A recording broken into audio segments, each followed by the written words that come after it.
আসসালামু আলাইকুম বন্ধুরা, আজকে আমি তোমাদের সাথে পহেলা বৈশাখে যে খাবারগুলো আমি রান্না করেছিলাম, ইলিশ মাছ ভাজা, শুটকি মাছ ভর্তা, শুটকি মাছ ভুনা, পান্তা ভাত, আলু ভর্তা। তো এই অল্প কয়েকটা রেসিপি আমি সবগুলো তোমাদের সাথে শেয়ার করব। আর মেলাতে গিয়ে কি কি আনন্দ করলাম সেগুলো আমি আজকে তোমাদের সাথে শেয়ার করব। অলরেডি তোমরা শর্ট ভিডিও দেখেছো, এখন আমি বিস্তারিতভাবে ভিডিওগুলো তোমাদের সাথে শেয়ার করছি, কারণ অনেকেই দেখতে চেয়েছো। পহেলা বৈশাখ উপলক্ষে বড় একটা ইলিশ মাছ নিয়েছিলাম, এই সেই ইলিশ মাছ। তারপরে এনেছিলাম বড় ছুরি শুটকি, এটা আমি ভুনা করেছিলাম। প্রথমে আমি ইলিশ মাছটাকে কেটে নিচ্ছি।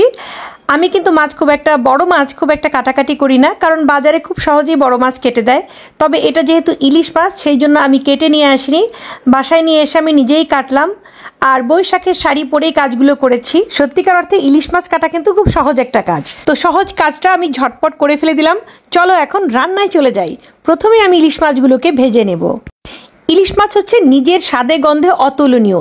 বেশি মশলা দিলে কিন্তু ইলিশের স্বাদ নষ্ট হয়ে যায়। সেই জন্য এখানে শুধু আমি হলুদের গুঁড়া, মরিচের গুঁড়া এবং লবণ দিয়ে মাছগুলোকে খুব সুন্দর মেখে নিয়ে ভেজে ফেলবো। অনেক ভোরে উঠে রান্নাবান্নাগুলো শুরু করে দিয়েছিলাম, কারণ আমাকে আবার মেলাতেও যেতে হবে। বাড়ির সবার জন্য রান্নাবান্না কমপ্লিট করে তারপরে আমি মেলাতে যাব। এখন আমি ইলিশ মাছগুলো ভেজে নিচ্ছি, আর এখানে আমি কিছু টিকটক ভিডিও এবং শর্ট ভিডিও বানিয়ে নিচ্ছি। তো ইলিশ মাছ কিন্তু বেশি ভাজা ঠিক না। ইলিশ মাছ বেশি ভাজলে সেটা একটু শক্ত টাইপের হলে খেয়ে মজা পাওয়া যায় না।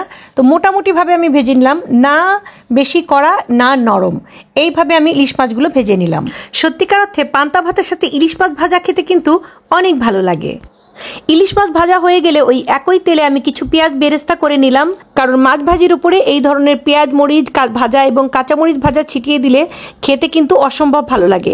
অন্য চুলায় আমি যে ছুরি শুটকিটা দেখিয়েছিলাম সেটাকে কেটে কুটে কাঠখোলায় ভেজে নিলাম শুকনোভাবে। আর এখন আমি সেই পেঁয়াজ বেরেস্তাগুলো ইলিশ মাছের ওপর দিয়ে দিলাম, এবং দেখতেও কিন্তু অসম্ভব লোভনীয় লাগছে। ছুরি শুটকিগুলো ভাজা হয়ে গেলে এগুলো আমি গরম পানি দিয়ে ধুয়ে নেব। এই এক পাশে আমি দেখো ছোট ছোট আলু সিদ্ধ দিয়েছি। আমি এগুলোকে কিন্তু খোসা সহই ভর্তা করব, খেতে অনেক ভালো লাগে। অপরদিকে ছোট শুটকি মাছ ভেজে নিয়েছি, গরম পানিতে ধুয়ে পানি ঝরিয়ে রেখেছি। আর যে আলুগুলোকে আমাকে দেখলা সিদ্ধ করতে, সেগুলোকে আমি পানি ঝরিয়ে তেলে ভেজে নিচ্ছি। তেলে ভেজে নিলে ভর্তা করতে বেশি মজা লাগবে। আর এখানে শুটকিগুলো আমি তেলে ভেজে নেব, তারপরে এইগুলো দিয়ে আমি ভর্তা বানাবো। আমি শুটকিগুলো তো অল্প একটু কিঞ্চিত হলুদ দিয়ে দিলাম, শুধুমাত্র কালারের জন্য, কারণ হলুদ দিলে কালারটা দেখতে ভালো লাগবে, তা নাহলে কালারটা সুন্দর আসবে না। হলুদ না দিলেও চলবে। ভাজা হয়ে গেছে মাছ। এখন ভর্তার জন্য মরিচ ভেজে নিচ্ছি। শুকনো মরিচ এবং কাঁচা মরিচ দুটোই ব্যবহার করব। শুকনো মরিচ ভাজা হয়ে গেছে। এখন আমি কড়াইয়ে তেল দিয়ে একটু রসুন দিয়ে দিলাম, তারপরে দিয়ে দিলাম পেঁয়াজ। রসুনগুলোকে আমি একটু আস্ত রেখেছি, কারণ এগুলো যখন ভাজা ভাজা হয়ে সিদ্ধ সিদ্ধ হবে, এগুলো খেতে ভালো লাগবে। কিছু কাঁচামরিচও আমি আস্ত কাঁচামরিচ দিয়ে দিলাম। এখন এগুলো আমি ভেজে নেব। শুকনো মরিচ, কাঁচামরিচ, রসুন, পেঁয়াজের ভর্তা অসম্ভব ভালো লাগবে। আর এখানে পাটাও রেডি। আমি মাছগুলোকে বেটে ভর্তা করব। আলুগুলোকে সিদ্ধ হওয়ার পর হালকা তেলে ভেজে নিয়েছি। এখন আমি একটা গ্লাসের সাহায্যে এগুলোকে ভর্তা করে নিচ্ছি। তোমরা হয়তো বলতে পারো আপু পিসনি নাই। না ভাই, পিসনি নাই, আমি গ্লাস দিয়েই বেশি কমফোর্টেবল ফিল করি। পাটায় মরিচ লবণ দিয়ে দিয়েছি পেশার জন্য। এদিকে আবার ছুরি শুটকি ভুনা করব, সেই জন্য এখানে মশলা আমি খুব সুন্দর করে কষিয়ে নিয়েছি। একদিকে বাটাবাটি চলছে, আরেকদিকে রান্না চলছে। তাড়াতাড়ি করতে হবে, আমাকে আবার মেলায়ও যেতে হবে। আমি খুব দ্রুত কাজ করার চেষ্টা করছি। প্রথমে মরিচগুলো লবণ দিয়ে বেটে নিলাম, তারপরে এখন শুটকিগুলোকে আমি বেটে নিচ্ছি। বাড়তে বাড়তে এখন আমি মশলা কষানো হয়ে গেছে, সেখানে ছুরি শুটকিগুলো দিয়ে কষিয়ে নিব। তারপরে আমি এখানে গরম পানি দিয়ে ঝোলটা শুকিয়ে নিলেই ছুরি শুটকিটা হয়ে যাবে। শুটকিগুলো কিন্তু ভেজে নেওয়ার পর আমি গরম পানি দিয়ে ভালো করে ধুয়ে নিয়েছি। আর এইদিকে আমি যে পেঁয়াজ মরিচ ভেজে রেখেছিলাম সেটাও বেটে নিচ্ছি ভর্তাগুলো মাখানোর জন্য। বাটাবাটির কাজ শেষ, এখন আমি ভর্তাগুলো তৈরি করে নিচ্ছি। শুটকি ভর্তা কিন্তু খেতে অনেক মজা লাগে, তো আমি এখানে অনেকগুলো শুটকি ভর্তা করেছি। আরেকটু ভর্তা করব, তবে আপাতত এতটুকুই করলাম, কারণ সবাই ঘুম থেকে ওঠার আগেই সাজিয়ে গুছিয়ে আমাকে এইভাবে ছবি তুলতে হবে না, ভিডিও করতে হবে না, পোস্ট করতে হবে। তো কারণ ঘুম থেকে উঠলেই কেউ আমাকে আর ছবি তুলতে দিবে না, সবাই ঝাঁপিয়ে পড়বে এই পান্তা, ইলিশ, শুটকি এইসব খাওয়ার জন্য। তো সবাই ঘুমন্ত অবস্থাতেই আছে, এখনও 8টা বাজেনি, আমার সব কিছু কমপ্লিট। দেখো তো বন্ধুরা কেমন হয়েছে। অলরেডি এই ভিডিও তো তোমরা দেখেছই। তো বাড়ির সবাইকে বললাম তোমাদের জন্য খাবার রেডি, আর আমি চলে গেলাম পার্লারে। চলে এসেছি শতরূপা বিউটি পার্লার। এটা বগুড়া বক্সি বাজারের মোড়ে এই পার্লারটা। পহেলা বৈশাখের যে ঝাঁকানাকা সাজে আমাকে দেখেছো, পুরো মেকআপটা স্পন্সর করেছে শতরূপা বিউটি পার্লার। আবারও বলে দিচ্ছি, বক্সিবাজার মোড়, বগুড়া, শতরূপা বিউটি পার্লার। দেখতেই পাচ্ছ আমার সাজগোজ কমপ্লিট হয়ে গেছে। দিদি খুব সুন্দর করে শাড়িটা পরিয়ে দিয়েছে। সাজ দেখে তো আমি অনেক খুশি। তো দিদির কাছ থেকে আমি একটু বিদায় নিয়ে নিলাম। বিদায় নিয়ে তারপরে আমি এখন দৌড়াতে দৌড়াতে চলে গেলাম আমার বান্ধবীর কাছে। বান্ধবী এবং আমি যাচ্ছি মেলাতে। রাস্তায় মেলাতে যেতে যেতেই যে ঘটনাটা ঘটলো সেটা হচ্ছে বৈশাখের শোভাযাত্রা আমরা দেখে নিলাম। আমি ভেবেছিলাম 10টা বেজে গেছে, হয়তো দেরি হয়ে গেছে, কিন্তু না, কপালে থাকলে ঠেকায় কে। খুবই ভালো লাগলো এই শোভাযাত্রাটা দেখতে। আমি ক্যামেরা ধারণ করে নিলাম সঙ্গে সঙ্গে। এত সুন্দর দৃশ্য কি আর ধারণ না করে থাকা যায়? খুবই খুবই খুবই ভালো লাগছে সবাইকে দেখতে।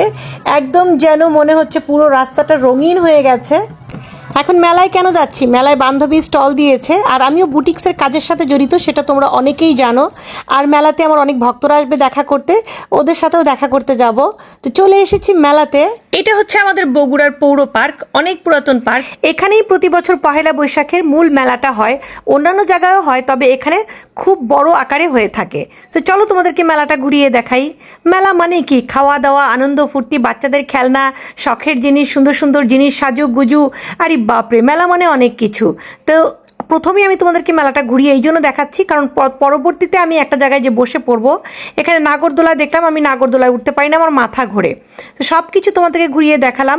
সুন্দর সুন্দর কালারফুল মাটির জিনিস, উফ, দেখতে যে কী যে সুন্দর লাগছে, যেন মনে হয় ছোটোবেলায় হারিয়ে গেলাম। আর আমি অনেক বছর পর মেলাতে এসেছি। প্রতিবার পহেলা বৈশাখে এইভাবে ঘটা করে কিন্তু মেলাতে আসা হয় না। সুন্দর সুন্দর কিছু ভিডিও বানিয়ে নিলাম। ওইদিকে দেখো, আমার ভক্তরা আমাকে দেখার জন্য পাগল হয়ে গেছে। আসসালামু আলাইকুম বন্ধুরা। আজকে নিজেকে সত্যি সত্যি সেলিব্রিটি মনে হচ্ছে, ঠিক আছে? কতগুলো ভক্তের সাথে দেখা হয়ে গেছে দেখো। সবাই আমার ভিডিও দেখে, আপুরা, অনেক ভালো লাগলো। আর আসলে এই আপুদের ভালোবাসা বা তোমাদের ভালোবাসাতেই আমি আজকে নকশিকন্যা হতে পেরেছি। তো অনেক অনেক অনেক ফ্যান একসাথে হয়ে গেছে। কেমন লাগে ভিডিও? ভালো লাগে। তো এখানে আরেকটা আপুর সাথে দেখা হয়ে গেল, একেবারে নববর্ষে লাল লাল হয়ে গেছে। আপু আমার সাথে নাকি অনেকদিন ধরে দেখা করতে যাচ্ছে।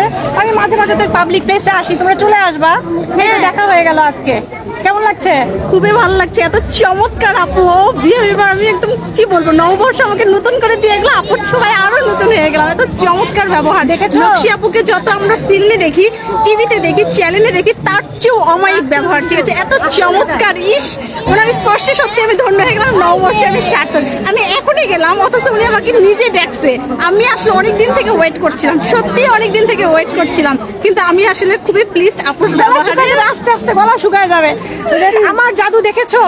আমি নাকি একাই কথা বলতে পারি, আমার ভক্তরাও কথা বলা শিখে গেছে। এইবার এসে গেছে একটা কিউট ভক্ত। কোনটা ভালো লাগে? যে এটা, এটা। যাই হোক, মেলায় ঘুরতে ঘুরতে ক্ষুধা লেগে গেছে, তো চলে এসেছি চটপটি ফুচকা খাওয়ার জন্য। বান্ধবীকে নিয়ে এসেছি, ওকে খাওয়াবো। তো বান্ধবী এই যে পিছনে আছে। বান্ধবী আমার খুবই মজার মানুষ, কিন্তু দেখে বোঝা যায় না। তো যাই হোক, আমরা নিরিবিলি একটা জায়গায় বসে পড়লাম। চলে এসেছে চটপটি ফুচকা, মেয়েদের সবচেয়ে দুর্বল পয়েন্ট। ওরে বাপরে বাপ, এখন আমি এগুলো খাবো আমার বান্ধবীকে সাথে নিয়ে। তো আমি এখন দুইটা নিয়ে নিয়েছি। কেউ কি এভাবে কখনো চটপটি ফুচকা খেয়েছো কিনা আমি জানি না। ফুচকার ভেতরে তো আলু আছেই, কিন্তু ফুচকার ভেতরে আমি তার মধ্যে আবার ওই দেখো চটপটিও ঢুকিয়ে দিচ্ছি। প্রথমে টক দিলাম, তারপরে আলুর ভেতরে আবার কি ওটাকে বলে, চটপটিও ঢুকিয়ে দিয়ে তারপরে সেই ফুচকাগুলো আমি গপ গপ করে খেয়ে নিচ্ছি। ডায়েটের গুষ্টি কিলাই, আজকে যা হয়ে যাক এই পৃথিবীতে, আমি আজকে খেয়ে দিয়ে ওজন বাড়ুক, আজকে কোনো ডায়েট আমি করতে পারবো না। কী যে মজা লাগতেছে ভাই, খাইতে খাইতে আমার অবস্থা খুবই খারাপ। যাই হোক, আমাকে আবার আরেক ছোট বোন ফোন দিয়েছিল, সে আমাকে ঘুরতে নিয়ে যাবে আমাদের বগুড়া পল্লী উন্নয়ন একাডেমিতে। তো চলে এসেছি পল্লী উন্নয়ন একাডেমিতে। খুবই ভালো লাগছে, খোলামেলা জায়গা। এটা আমার বাবার বাড়ির পাশেই। তো ঘুরতে এসে অনেক ভালো লাগতেছে। এখন আমি একটা গান গাবো, গান শুনতে শুনতে বিদায়। আল্লাহ হাফেজ। আকাশে বাতাসে চল সাথী